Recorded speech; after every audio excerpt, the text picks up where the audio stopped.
பிரியமானவர்களே, இயேசு கிறிஸ்துவின் நாமத்தில் உங்கள் எல்லாருக்கும் என்னுடைய அன்பின் வாழ்த்துக்கள். மறுபடியும் இந்த ஜெபிக்கலமாக நிகழ்ச்சியில் நாம் சேர்ந்து ஜெபிப்பது ஒரு பெரிய சந்தோஷம். ஆண்டவர் உலகமெங்கும் இருக்கிற தெய்வ பிள்ளைகளை இணைத்து ஜெபிக்க வைத்து கொண்டிருக்கிறார். கடந்த வாரம் முழுவதிலும் ஆண்டவருடைய கரம் நம்மோடு இருந்து அற்புதமாய் நடத்தினதற்காக தேவனுக்கு நாம் நன்றி சொல்ல வேண்டும். அவர் நம்முடைய ஜெபங்களை கவனமாய் கேட்டு பதில் தந்து கொண்டே இருக்கிறார். தேசத்தில் நடக்கிற காரியங்கள், சபைக்குள்ளே நடக்கிற விஷயங்களை கவனித்து நாம் பார்க்கும்போது நாம் என்னென்ன காரியத்துக்கு சொல்லி ஜெபிக்கிறோமோ அந்த காரியத்துக்கெல்லாம் பதில் வந்து கொண்டு இருக்கிறது. ஆண்டவருக்கு நாம் ஸ்தோத்திரம் சொல்ல வேண்டும். நாம் கடந்த நாட்களில் இயேசுவோடு உள்ள நமக்குள்ள ஆவிக்குரிய அனுபவங்களை குறித்து தியானித்து கொண்டே வந்தோம்ல. கடந்த வாரத்தில் ஒரு இன்ட்ரொடக்ஷன் நான் சொன்னேன். என்ன இன்ட்ரொடக்ஷன் சொன்னேன் ஞாபகம் இருக்கிறதா உங்களுக்கு? என்னது? தேவனுடைய சிநேகிதன், ஃப்ரெண்ட் ஆஃப் காட். இது ஒரு அற்புதமான ஒரு அனுபவம். நம்ம ரட்சிக்கப்படும் போது தேவனுடைய பிள்ளைகள் என்கிற அனுபவம் பெறுகிறோம். பரிசுத்தாவினால் நிரப்பப்பட்டு ஆவினாலே வழி நடத்தப்படும் போது தேவனுடைய புத்திரர் எனப்படுகிற ஒரு அனுபவம் பெறுகிறோம். நாம் ஆண்டவருக்கென்று ஊழியம் செய்ய அர்ப்பணிக்கும் போது இயேசுடைய சீஷர்கள் என்கிற அனுபவத்தை பெறுகிறோம். முழு நேரமாக ஊழியத்தை செய்ய அர்ப்பணிக்கும் போது இயேசுடைய ஊழியர்கள் என்கிற அனுபவத்தை பெறுகிறோம். ஒவ்வொன்றும் ஒவ்வொரு ஆவிக்குரிய அனுபவம். அந்தந்த அனுபவங்களில் ஸ்பெஷலான கிருபைகள், வல்லமைகள், வரங்கள் அருளப்பட்டு கர்த்தர் பயன்படுத்துகிறார். அடுத்தது ஒரு அனுபவம் தான் இயேசுவின் சிநேகிதர். இது எங்கேயா கண்டுபிடிச்சிங்க அப்படின்னு சொன்னீங்கன்னா பைபிளில் தான் இருக்குது எல்லாமே. யோவான் 15:15 இயேசு தன் சீஷர்களை பார்த்து ஒரு காரியம் சொல்லுகிறார். இனி நான் உங்களை ஊழியக்காரர் என்று சொல்லுவதில்லை.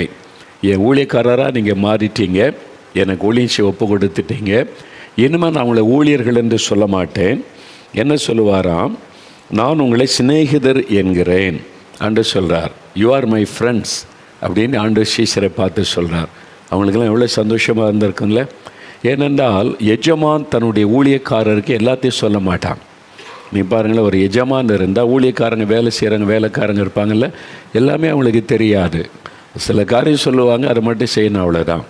இயேசு சொல்கிறாரு, ஒரு எஜமான் ஒருத்தர் இருந்தால் ஊழியக்காரனுக்கு எல்லாமே சொல்லுவதில்லை.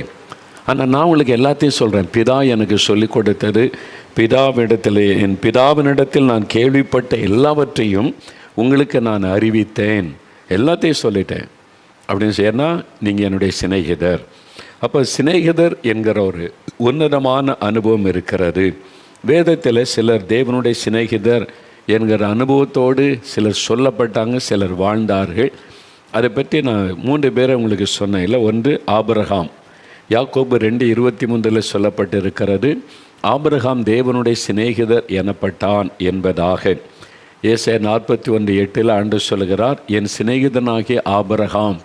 ஆண்டவரே சொல்கிறார், என் சிநேகிதன் ஆபிரகாம்னு சொல்லி. எவ்வளோ பெரிய மேன்மையான ஒரு அனுபவம் இல்லை? அதே மாதிரி மோசே, யாத்திராகமம் 33:11 2 சிநேகிதர்கள் பேசிக்கொள்கிற மாதிரி ஆண்டவரும் மோசையும் பேசிக்கொள்வாங்களாம். அவ்வளோ க்ளோஸ், ஒரு நெருக்கமான ஒரு அனுபவம். அதைத்தான் ஆண்டவர் சீஷர்களிடத்திலே சொல்கிறார், நான் உங்களை சிநேகிதர் என்கிறேன். இயேசுவுக்கு சீஷர்களுக்குள்ள ஐக்கியம் ஒரு எஜமான் வேலைக்காரருக்கு உள்ள மாதிரி கிடையாது, ஃப்ரெண்டு என்பதாய். இன்றைக்கி தகப்பனுக்கும் பிள்ளைக்கும் உள்ள ரிலேஷன்ஷிப், நிறைய ரிலேஷன்ஷிப் இருக்குல்ல. ஒரு தகப்பனுக்கும் மகனுக்கும் அல்லது மகளுக்குள்ள ரிலேஷன்ஷிப் எடுத்துக்கொண்டால் எல்லாமே சொல்ல மாட்டாங்க. என் பிள்ளையால் எது தாங்கி கொள்ள முடியும் அதை மட்டும்தான் சொல்லுவேன்னு தகப்பன் அவ்வளோதான் சொல்லுவாங்க, எல்லாத்தையும் சொல்ல மாட்டாங்க. ஒரு தாய் தன் மகளிடத்தில் எல்லாத்தையும் சொல்ல மாட்டாங்க. அப்போ ஒரு டிஸ்டன்ஸ் வச்சுருப்பான், இது தான் சொல்லணும், இதை சொல்லக்கூடாது, இதை ஷேர் பண்ணணும், இதை ஷேர் பண்ணக்கூடாது. அதனால தான் நிறைய பிள்ளைகள் தன் தகப்பனிடத்தில் தாயிடத்தில் எல்லாத்தையுமே ஷேர் பண்ண மாட்டாங்க. ஒரு டிஸ்டன்ஸ் இருக்கும், ஒரு அளவுக்கு அவங்க ஐக்கியமாக இருப்பாங்க. அந்த ஐக்கியம் தகப்பனுக்கும் மகனுக்கும் அல்ல தாய்க்கும் பிள்ளைகளுக்குள்ள உறவு அது ஒரு லிமிட்டில் இருக்கிறாரு. கணவன் மனைவி அவங்களுக்குள்ள ஒரு ஐக்கியம், அவங்க மற்ற எல்லா உறவுகளோடு கொஞ்சம் நெருக்கமாக இருந்தாலும் கூட அந்த 2 பேருக்குள்ள கூட சில காரியங்களில் டிஸ்டன்ஸ் இருக்கும். எல்லாத்தையும் மனைவி புரிந்து கொள்ள மாட்டா, எல்லாத்தையும் கணவிட்டு சொல்ல முடியாது, சில காரியம் இருக்கும், ஒரு டிஸ்டன்ஸ் இருக்கும்.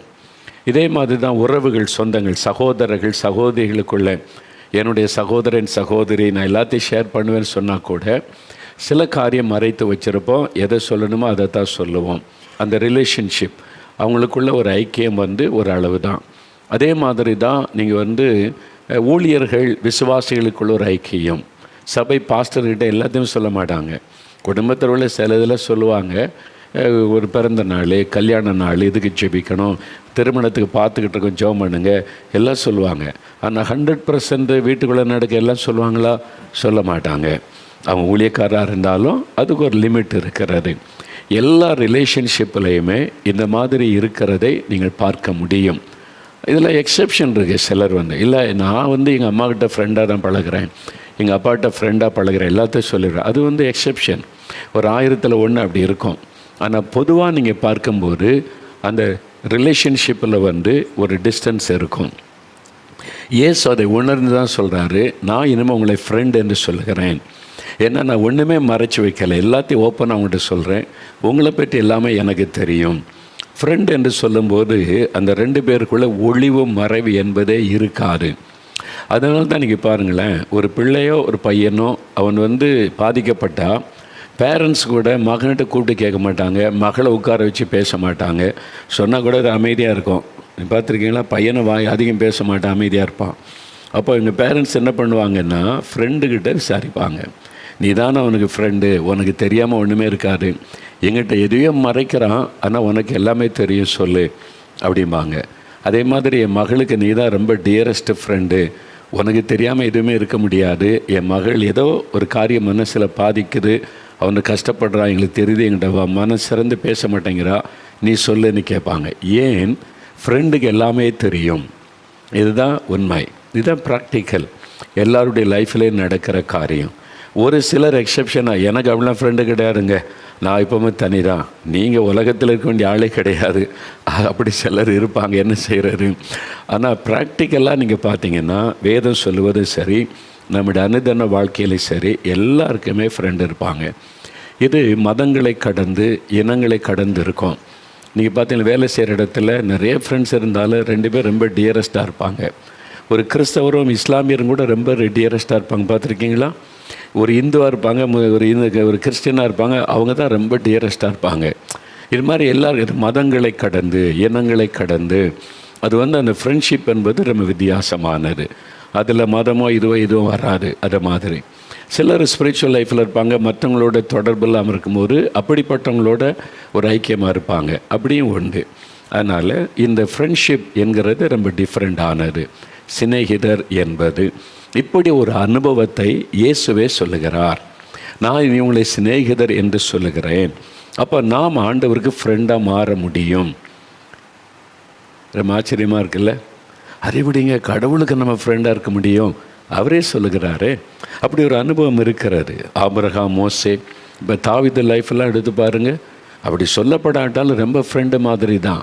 தாவீது எல்லாத்தையும் ஆண்டவர்கிட்ட பேசுவார், ஆண்டவர் எல்லாத்தையும் தாவீதுகிட்ட பேசுவார்.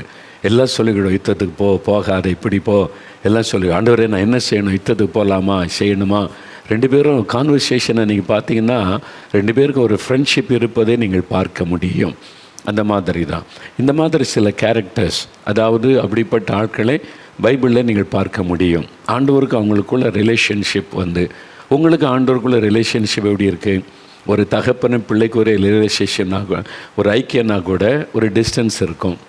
ஏதாவது சொல்லுவீங்களா? அதை எல்லாத்தையும் சொல்ல மாட்டிங்களா? ஆண்டவர்கிட்ட மறந்துருந்து எல்லாம் பேச இதெல்லாம் ஆண்டவர்கிட்ட பேச முடியாதுப்பா, அது சொல்ல முடியாதுன்னு ஒரு லிமிட் வச்சுருப்பீங்க.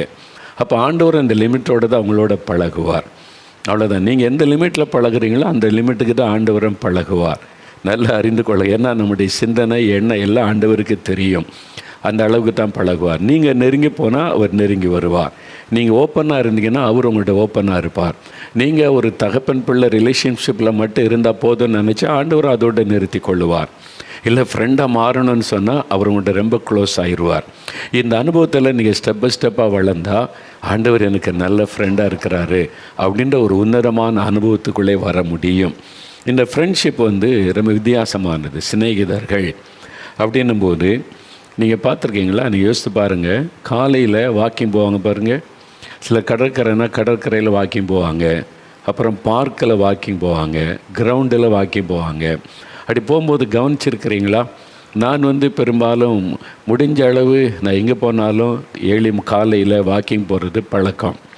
அப்படி எந்த தேசத்துக்கு போனாலும் எந்த ஊருக்கு போனாலும் அங்கே எந்த கிரவுண்ட் இருக்குது, கார்டன் இருக்கான்னு பார்த்து போகும்போது நான் கவனிப்பேன். அப்போ வந்து 2 பேர், சிலர் 3 பேர் சேர்ந்து நடப்பாங்க. ஓடிக்கிட்டே இருக்கும்போது சேர்ந்து அவங்க பேசிக்கிட்டே போவாங்க. பார்த்திங்கன்னா அவங்க வந்து ஃப்ரெண்ட்ஸாக இருப்பாங்க. ரொம்ப க்ளோஸ் ஃப்ரெண்ட்ஸ்னால் 2 பேர் பேசிக்கிட்டே போவாங்க.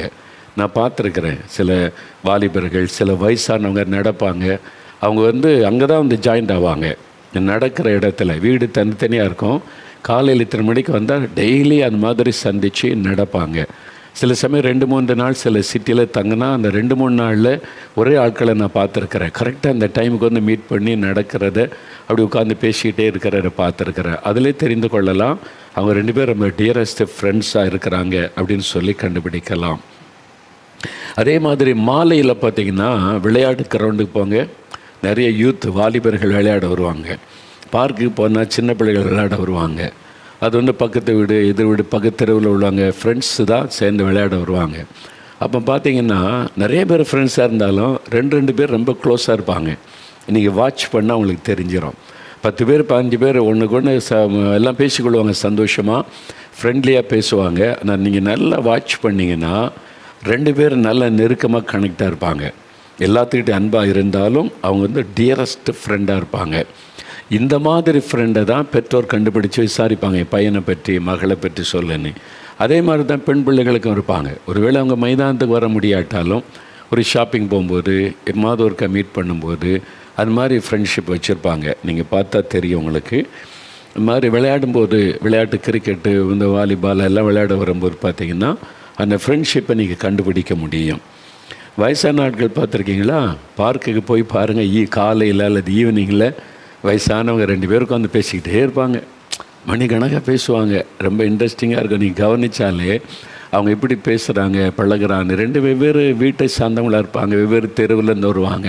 ஆனால் டெய்லி மீட் பண்ணிடுவாங்க. அந்த ஃப்ரெண்ட்ஷிப் அப்படி இருக்கும். இந்த மாதிரிலாம் நம்ம உலகத்தில் பார்க்குறோம்ல.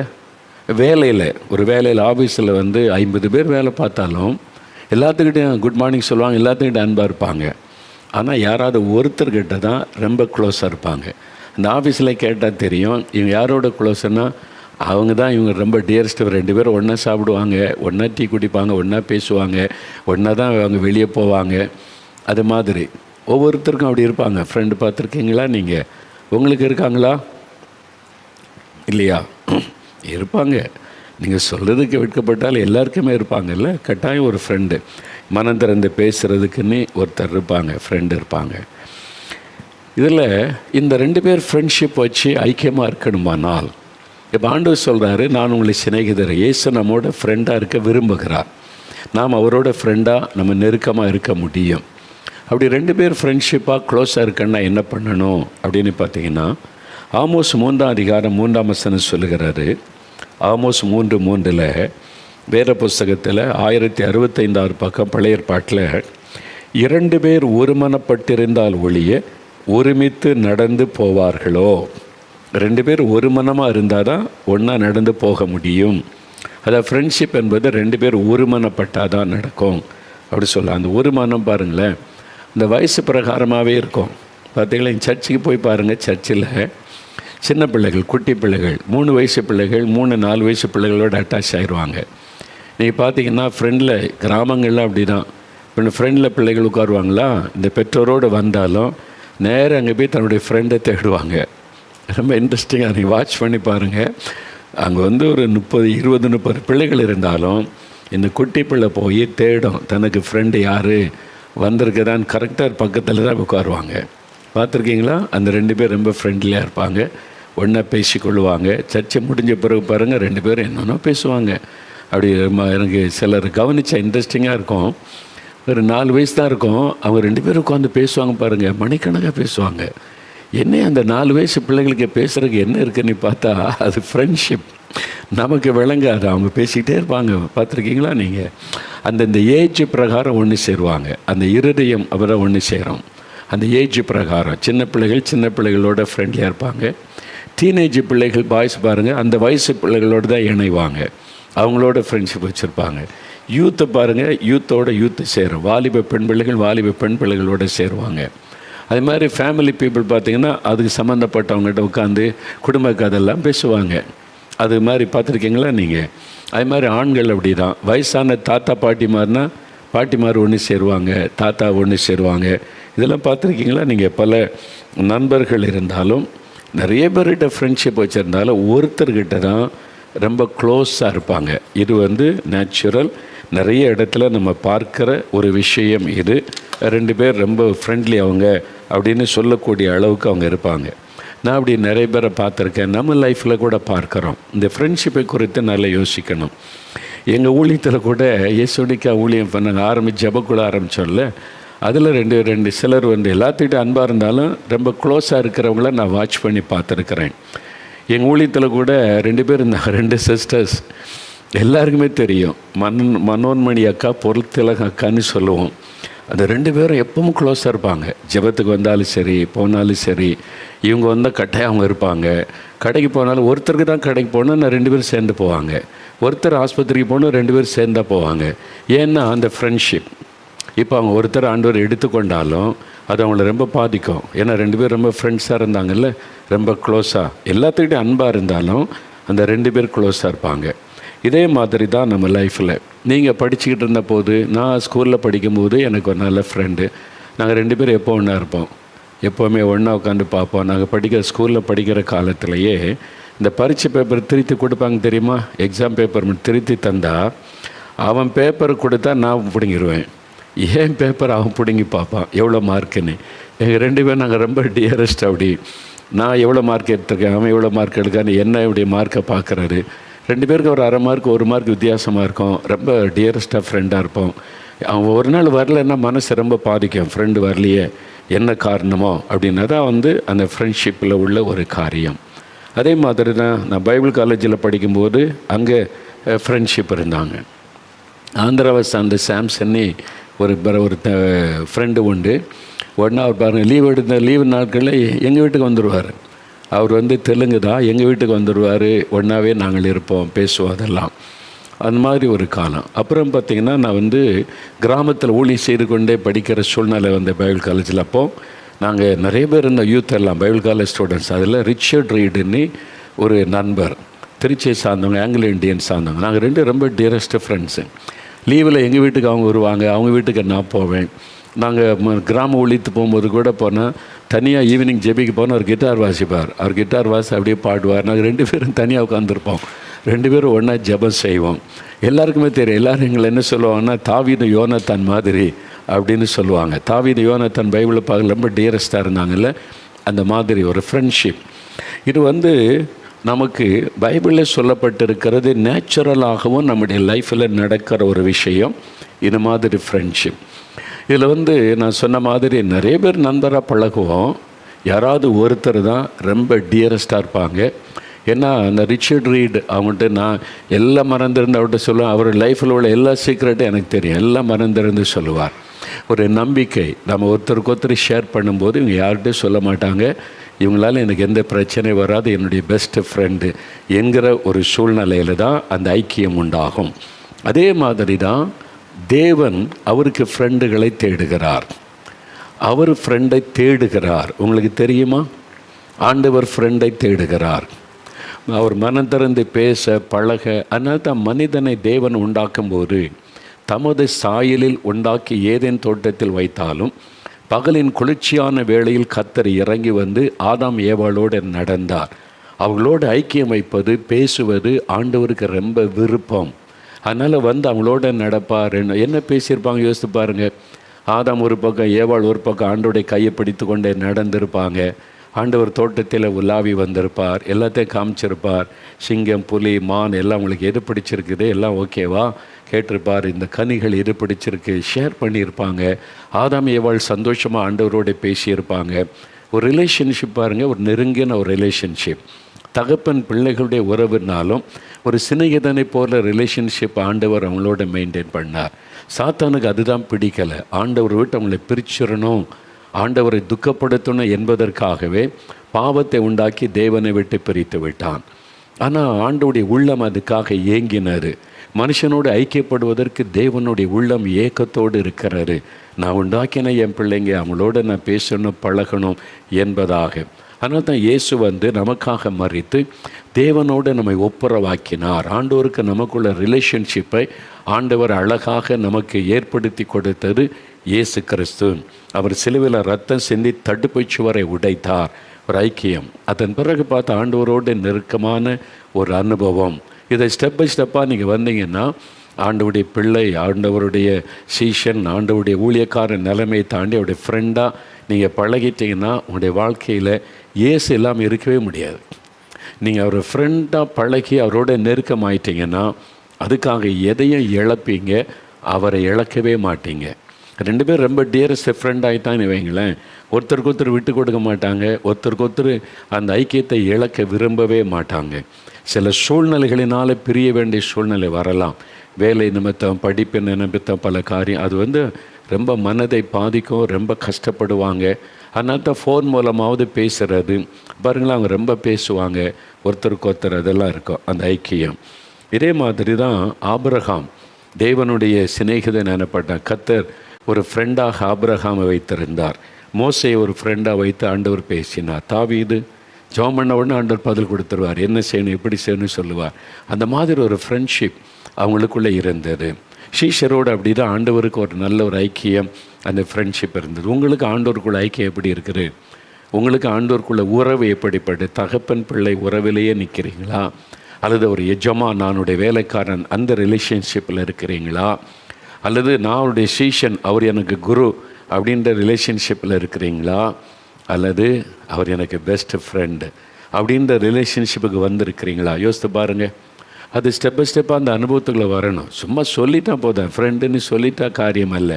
ரிலேஷன்ஷிப் எப்படி இருக்குது அதை பார்க்கணும். சில மனுஷருடைய ஊழியக்காரருடைய லைஃப் ஹிஸ்டரியை வாசிக்கும் போது எனக்கு ரொம்ப பிடிக்கும். அவங்களுக்கு ஆண்டோருக்குள்ள உறவு அவ்வளோ நெருக்கமாக இருந்தார். டாக்டர் பில்லி கிரஹாம் என்ற ஒரு தேவ மனிதர் அமெரிக்காவில் இருந்தார். ரொம்ப வயதான காலத்தில் தான் அவர் தன் ஓட்டத்தை முடித்து ஆண்டவரிடத்தில் போனார். அவருடைய லைஃப் ஹிஸ்டரி எனக்கு ரொம்ப பிடிக்கும். நான் அநேக வருஷத்துக்கு முன்னால் ஒருத்தர் அவருடைய குறித்த ஒரு புக்கு கொடுத்தாங்க, a man who walks with God, தேவனோடு நடக்கிற மனிதர், டாக்டர் பில்லி கிரஹாம் அப்படின்னு ஒரு சின்ன புஸ்தகம். அவருடைய லைஃப் ஹிஸ்டரி நிறைய பேர் எழுதியிருக்கிறாங்க. ஆனால் அந்த புஸ்தகத்தில் ரொம்ப காரியங்கள் சொல்லப்பட்டிருக்கு. அவருடைய பர்சனல் ரிலேஷன்ஷிப், ஆண்டவரோடு அவருக்கு இருந்த ஒரு நெருக்கமான அனுபவம்லாம் சொல்லியிருக்கோம். அதில் ஆண்டவர் எப்படி ஒவ்வொரு காரியத்தை அவர் கற்றுக் கொடுத்தார், அவர் நிந்திக்கப்பட்டு நெருக்கப்படும் போது எப்படி ஆண்டவர் ஆறுதல் படுத்தி பேசினார், ஒரு உபத்திரவம் நெருக்க வரும்போது எப்படி ஆண்டவர் இடைப்பட்டார், ஒவ்வொரு காரியத்தை அதில் அந்த அனுபவம்லாம் எழுதியிருக்கோம். அது ரொம்ப த்ரில்லிங்காக இருக்கும். ஆண்டவருக்கும் ஒரு மனிதனுக்கும் தேவனுக்குள்ள ஐக்கியம், அந்த ரிலேஷன்ஷிப் அவர் ரொம்ப ஆண்டவரோட நெருக்கமாக இருந்த ஒரு மனிதர்.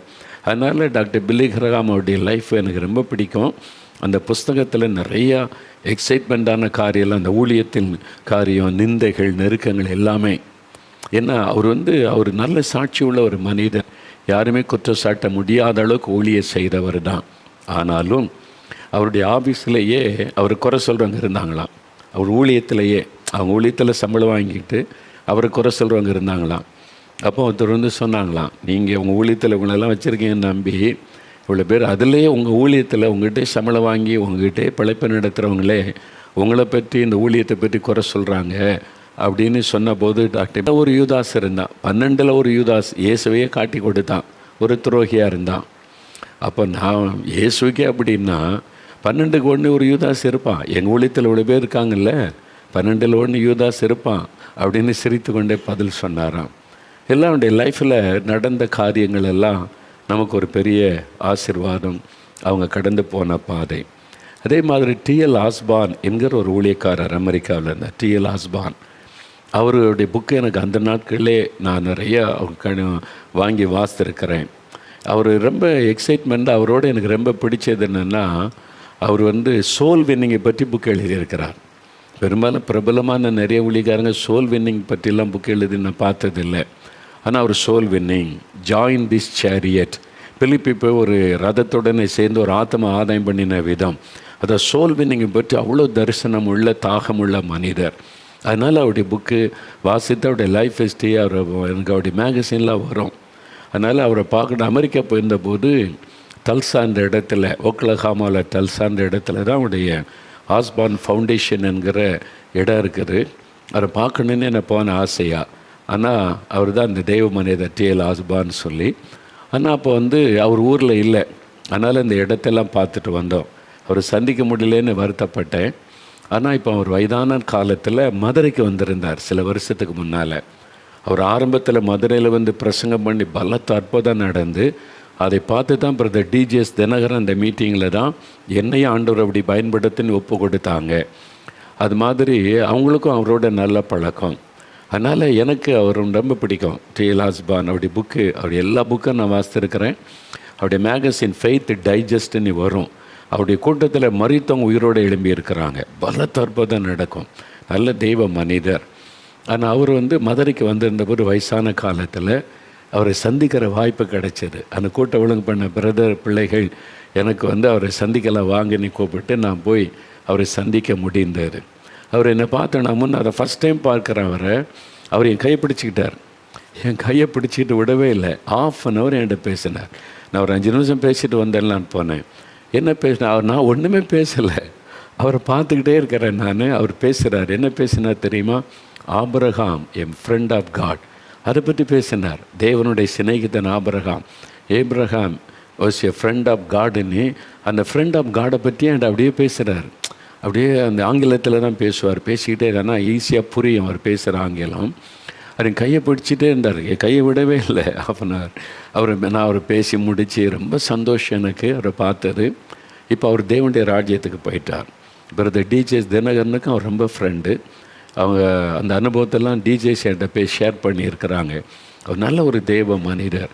அவங்கெல்லாம் தேவனோட நெருக்கமாய் வாழ்ந்தவர்கள், ஒரு ஃப்ரெண்டாக ஆண்டவரோட பழகின அனுபவம் உள்ளவங்க.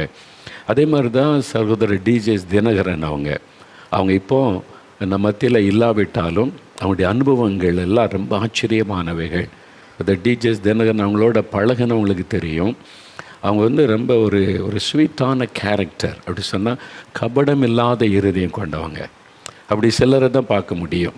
ஒரு கபடற்ற ஒரு இருதயம் இல்லாத ஒரு இருதயம், யார் மேலேயும் சூதுவாது பேசுகிற அதெல்லாம் இருக்கார். டிஜிஎஸோட பழகினவங்களுக்கு தான் தெரியும். அவங்க ஒரு குழந்தை மாதிரி இருதயம் கொண்டவர்கள். அவங்கள்ட்ட பேசுகிறதுலேருந்தே தெரிஞ்சிடும் அவங்க ஆண்டவரோடு எவ்வளோ க்ளோஸாக இருக்கிறாங்கன்னு. ரொம்ப அன்பான ஒரு தேவனுடைய மனிதர். தேவனுக்கு அவங்களுக்குள்ள ரிலேஷன்ஷிப் ஒரு ஃப்ரெண்ட்லி ரிலேஷன்ஷிப் இயேசுக்கு அவங்களுக்கு உள்ளது. அதனால தான் சொன்னால் அவங்க எழுதின இந்த புஸ்தகம் என் பரலோக தரிசனங்கள்னு பிரதர் டிஜிஎஸ் தினகரன் அவங்க அனுபவத்தை எழுதியிருக்கிறாங்க. இதை நீங்கள் வாசிங்க, உங்களுடைய ஸ்பிரிச்சுவல் லைஃப்பில் ஒரு அடுத்த லெவலுக்கு அது உங்களை கொண்டு போகும். நான் சமீபத்தில் இது வாசித்த புஸ்தகம். இது ரொம்ப இன்ட்ரெஸ்டிங்கான காரியம். அவங்க ஆண்டவருக்கு அவங்களுக்குள்ள ரிலேஷன்ஷிப் எவ்வளோ நெருக்கமானது, இயேசுவோடு அவங்க எவ்வளோ ஃப்ரெண்ட்லியாக பழகி இருக்கிறாங்க என்பதை இந்த புஸ்தகத்திலேருந்து நீங்கள் அறிய முடியும். ஆண்டவர் கொடுத்த அனுபவம், ஆண்டவரோடு பேசினது, ஆண்டவர் கற்றுக் கொடுத்தது, இவங்க தேவனோடு பேசினது, இந்த ரிலேஷன்ஷிப்பை இஸ் எ டிஃப்ரெண்ட் ஒன். அப்போது இயேசுவோடு கூட ஒரு ஃப்ரெண்ட்லியாக பழகிற அனுபவம் பெற்றவர்கள் இவங்கெல்லாம். இதை நான் பார்த்துருக்கிறேன். அதை தான் நமக்கு ஆண்டவர் சொல்ல விரும்புகிறார். நீங்கள் அவருடைய சிநேகிதியாக மாறணும். உங்களுக்குள்ள அந்த ஆசை வந்திருக்குதா? யோசித்து பாருங்கள். நான் இந்த தேவ மனுஷருடைய வாழ்க்கைகள் இதெல்லாம் வாசித்து, அது மாதிரி சாது சுந்தர் சிங், நான் ரட்சிக்கப்பட்டோன்னே முதலாவது வாசித்த புஸ்தகமே சாது சுந்தர் சிங் புஸ்தகம்தான். அவருடைய அனுபவங்களை வாசிக்க அவங்க ஆண்டவரோடு வச்சுருந்த நெருக்கமான உறவு அதெல்லாம் பார்த்து தான் எனக்குள்ள நான் அப்படி இருக்கணும், எனக்கு அந்த அனுபவம் வேணுன்ற ஆசை எனக்குள்ளே வந்தது. ஒரே நாளில் இல்லை, அது இந்த ஆசையோடு தொடர ஸ்டெப் பை ஸ்டெப்பாக ஆண்டவரை நெருங்கி ஆண்டவரோட நெருக்கமாய் பழகுகிற ஒரு மகிமையான அனுபவத்திற்குள்ளே ஆவியானவர் கொண்டு வந்தார். அப்போ உங்களுக்குள்ளே முதல்ல அந்த ஆசை உண்டாகணும். இப்போ இயேசுவே சொல்கிறார்ல, நான் உங்களை ஃப்ரெண்டுன்னு சொல்கிறேன் அப்படின்னு சொன்னால் அது ஒரு வித்தியாசமான ஒரு அனுபவம் தானே. அப்போ இயேசு தன்னுடைய சீஷர்களை பார்த்து ஃப்ரெண்டுன்னு சொல்கிறார், என்னுடைய சிநேகிதர். அப்போ நீங்கள் இயேசுக்கும் சீஷருக்குள்ள இந்த ரிலேஷன்ஷிப்பை பாருங்கள். ஆரம்பத்தில் மார்க் 3ஆம் அதிகாரத்தில் 13, 14, 15 வசனங்கள், மார்க் எழுதின சுவிசேஷம் 3ஆம் அதிகாரத்தில் நீங்கள் வாசிக்கும்போது, இயேசு ஒரு மலையில் ஏறி ராத்திரி முழுதும் ஜெபம் பண்ணி கொண்டே இருக்கிற இரவெல்லாம். எதுக்காகன்னா, இயேசுவை நிறைய பேர் பின்பற்றுறாங்க. அதில் தன்னோடு கூட இருக்க ஒரு 12 பேர் வேணும். அது யாரை தெரிந்து கொள்வது? பிதாக்கிட்ட கேட்டு அந்த வசனம் சொல்லுது, ஒரு மலையின் மீது ஏறி தமக்கு சித்தமானவர்களை தம்மிடத்தில் இயேசு வரவழைத்தார். அவர்கள் அவரிடத்தில் வந்தார்கள். அப்பொழுது அவர் 12 பேரை தெரிந்து கொண்டு அவர்கள் தம்மோடு கூட இருக்கவும், முதல்ல டு பி வித் ஹிம், அவங்க என் கூட இருக்கணும், எப்போவுமே என் கூட இருக்கணும், என்னோடு கூட இருக்கணும், ஃப்ரெண்டாக அவங்க அப்படியே கொஞ்சமாக ஃப்ரெண்டாக மாறிடணும் அப்படின்னு சொல்லி ஆண்டவர் தன்னோடு கூட இருக்க தான் தெரிந்து கொண்டார். அப்போ அவங்க இயேசுவோடு கூட இருந்தாங்க. அதனால் இயேசு தனித்து அவர்களோட பல காரியம் பேசினார். நீங்கள் ஜனங்களோடு பேசினது இருக்குது. இயேசு தன் சீஷர்கள் தனித்து இருக்கும்போது இயேசு தன் சீஷரை நோக்கி அப்படி பேசின பல காரிய சுவிசேஷத்தில் பார்த்தீங்கன்னா அவங்களோட மட்டும் ஆண்டவர் பேசினார் பல காரியம். லூக்கா 10:1 வாசிக்கும்போது இந்த 12 பேரை தவிர இன்னும் 70 பேரை தெரிந்து கொண்டார். அந்த 70 பேர் அவருக்கு முன் சென்று காரியங்களை ஆயத்தப்படுத்த போவாங்க. அவங்க இயேசுவோடு இருக்க மாட்டாங்க. முன்னால் போய் ஊழியத்துக்கான காரியத்தை ஏற்பாடு பண்ணுவாங்க. இயேசு வருகிறார், இந்த மாதிரி வந்து நீங்கள் இயேசுடைய ஆசீர்வாதத்தை பெறலான்னு சொல்லி ஆயத்த வேலை செய்வாங்க. ஆனால் கூட இருக்கிறவங்க இந்த 12 பேர் தான். இதுதான் நம்ம பார்க்குறோம். இயேசுவோடு கூட இருந்தாங்க. அது மாதிரி சில காரியம் நீங்கள் பார்த்தீங்கன்னா லூக்கா 11:1 இயேசு தனித்து ஜெபிக்கிறாரு. சீஷர்கள்லாம் தூரத்துலேருந்து பார்க்குறாங்க. அவர் ஜெபம் பண்ணிட்டு வந்தோடனே ஒரு சீஷனுக்கு, என்ன மணிக்கணக்காக ஜெபிக்கிறாரு, நம்ம இப்படிலாம் பைபிளில் நம்ம பழைய பாட்டில் புக்கில் பார்த்ததே இல்லை. ஆண்டவரோடு பேசினாங்க. மோசே தான் மலையில் போய் உட்கார்ந்துருந்தார் 40 நாள் பேசினார். ஆனால் இந்த மாதிரி முழங்கால் போட்டு ஆண்டவர்கிட்ட ஜெபிக்கிறத கேள்விப்பட்டதே இல்லைன்னு. ஆண்டவரை நீங்கள் இவ்வளோ ஜெபிக்கிறீங்க, எங்களுக்கு ஜெபிக்க சொல்லி கொடுங்க அப்படின்னு கேட்கும்போது ஆண்டவர் ஜெபத்தை சொல்லி கொடுக்கிறார். சீஷர்களுக்கு மாத்திரம்தான் நிறைய காரியத்தை ஆண்டவர் பகிர்ந்து கொண்டதை நாம் பார்க்கிறோம்.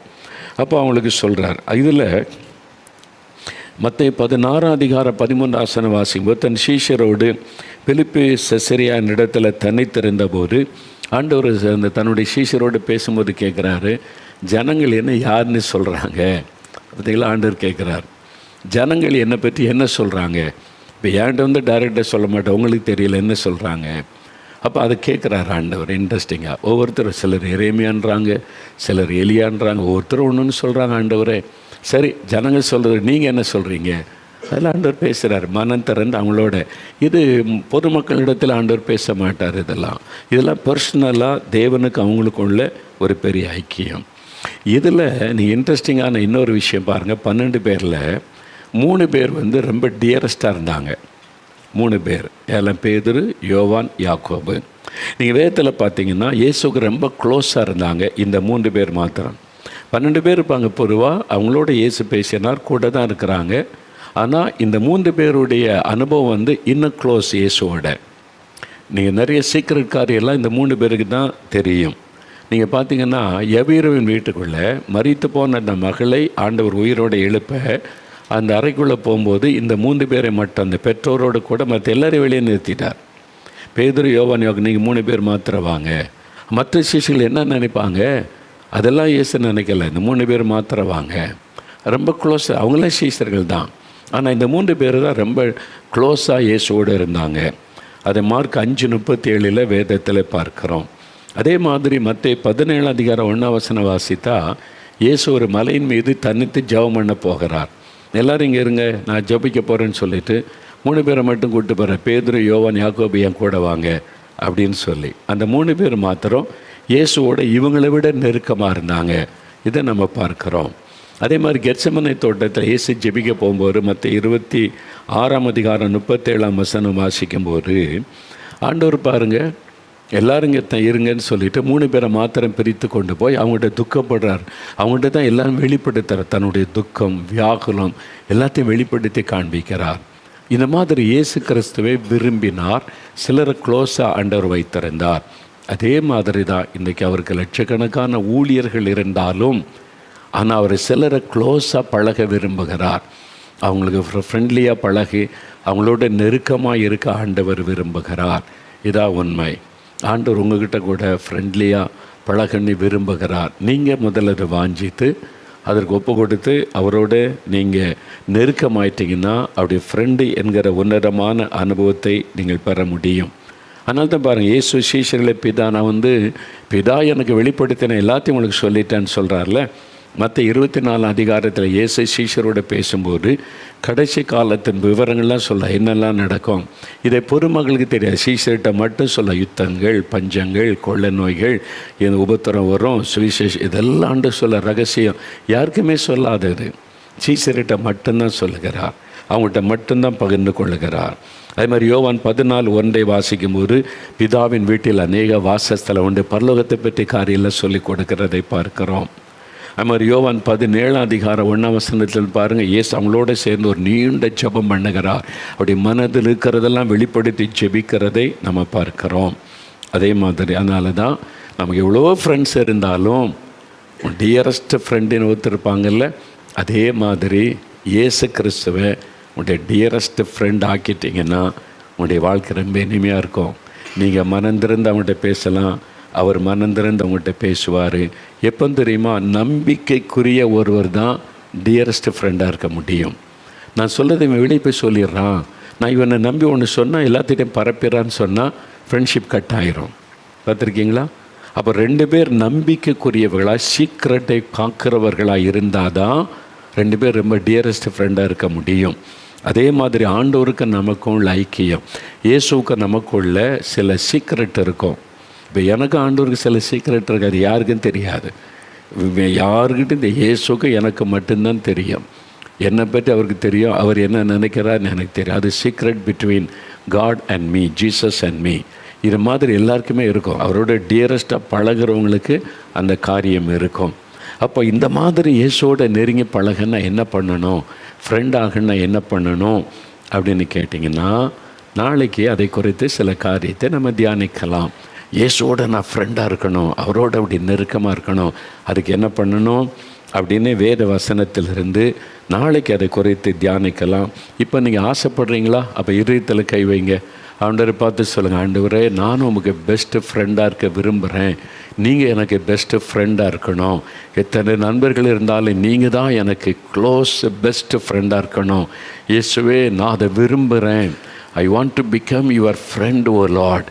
ஆண்டவர்கிட்ட சொல்லுங்கள், இருதயத்தில் கை வைத்து சொல்லுங்கள், இயேசுவே நான் உமக்கு ஒரு நல்ல சிநேகிதனாக இருக்கணும், நீங்கள் எனக்கு ஒரு நல்ல ஃப்ரெண்டாக இருக்கணும், க்ளோஸ் ஃப்ரெண்டாக இருக்கணும், நான் விரும்புகிறேன். எனக்கு அந்த அனுபவம் தாங்க, எனக்கு உதவி செய்யுங்க, அந்த கிருபை தாங்க, அதற்காக ஆசைப்படுகிறேன், செபிக்கிறேன், அதை எனக்கு கற்றுக் கொடுங்க. ஆவியானவர் அப்படி செய்கிற அன்பிற்காக ஸ்தோத்திரம். இந்த அனுபவத்தை எனக்கு தருகிறதற்காக ஸ்தோத்திரம், ஸ்தோத்திரம். இயேசுவின் நாமத்தில் ஜெபிக்கிறேன் பிதாவே, ஆமேன், ஆமேன். என் ஆத்மாவே கர்த்தரை சோஸ்திரி, என் முழு உள்ளமே அவருடைய பரிசுத்தமுள்ள நாமத்தை சோஸ்திரி. என் ஆத்மாவே கர்த்தரை சோஸ்திரி, அவர் செய்த சகல உபகாரங்களை மறவாதே. ஆமேன், ஆமேன். நாளை தினம் இதை பற்றி நம்ம இன்னும் டீட்டெயிலாக பார்க்கலாம். ஜெபத்தோட கூட இதை பற்றி தியானிங்க, இதுக்காக ஜெபம் பண்ணுங்க. இதை பற்றி நீங்கள் ஆபிரகாம், மோசே, இந்த தாவீது சீஷர்களை எப்படி க்ளோஸாக இருந்தாங்க அதை தியானித்து ஜெபிங்க. நீங்கள் ஆசைப்படுங்க, கர்த்தர் அந்த அனுபவத்தை உங்களுக்கு தருவார். நாளைக்கு சந்திக்கலாம். God bless you.